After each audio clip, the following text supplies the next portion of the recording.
అందరికీ విజయదశమి పండుగ శుభాకాంక్షలండి.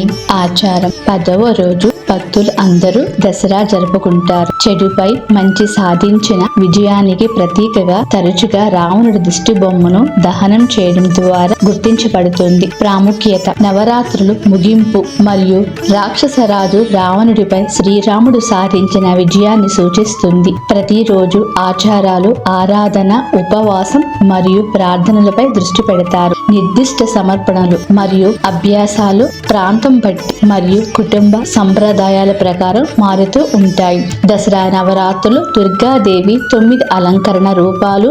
దసరా హిందువులకు ఒక ముఖ్యమైన పండుగ.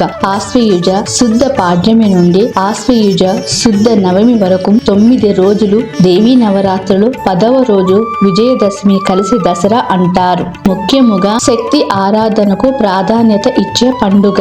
ఈ పండుగను నవరాత్రి మరియు శరన్నవరాత్రి అని అంటారు. శరదృతువు ఆరంభంలో వచ్చే పండుగ కనుక ఈ పేరు వచ్చింది. కొందరు ఈ పండుగకు మొదటి 3 రోజులు పార్వతీదేవికి, తర్వాతి 3 రోజులు లక్ష్మీదేవికి, తర్వాతి 3 రోజులు సరస్వతీదేవికి పూజలు నిర్వహిస్తారు. ఈ సమయంలో అంటే పూజలో విద్యార్థులు తమ పుస్తకాలను ఉంచుతారు. ఇలా చేస్తే విద్యాభ్యాసంలో విజయం లభిస్తుందని విశ్వసిస్తారు. సామాన్యులే కాక యోగులు కూడా నవరాత్రులలో అమ్మవారిని పూజిస్తారు. ముఖ్యంగా శాక్తేయులు దీనిని ఆచరిస్తారు. బొమ్మల కొలువు పెట్టడం ఒక ఆనవాయితీ. ఆలయాలలో అమ్మవారికి ఒక్కో రోజు ఒక్కో అలంకారం చేస్తారు. ఈ 9 రోజుల్లో అమ్మవారిని 9 రూపాలలో పూజిస్తూ ఉంటారు. లోక కళ్యాణం కోసం అమ్మవారు ఒక్కో రోజు ఒక్కో రూపాన్ని ధరించారు. అందువలన అలా అమ్మవారు అవతరించిన రోజున ఆ రూపంతో అమ్మవారిని అలంకరించి ఆ నామంతో ఆరాధిస్తూ ఉంటారు.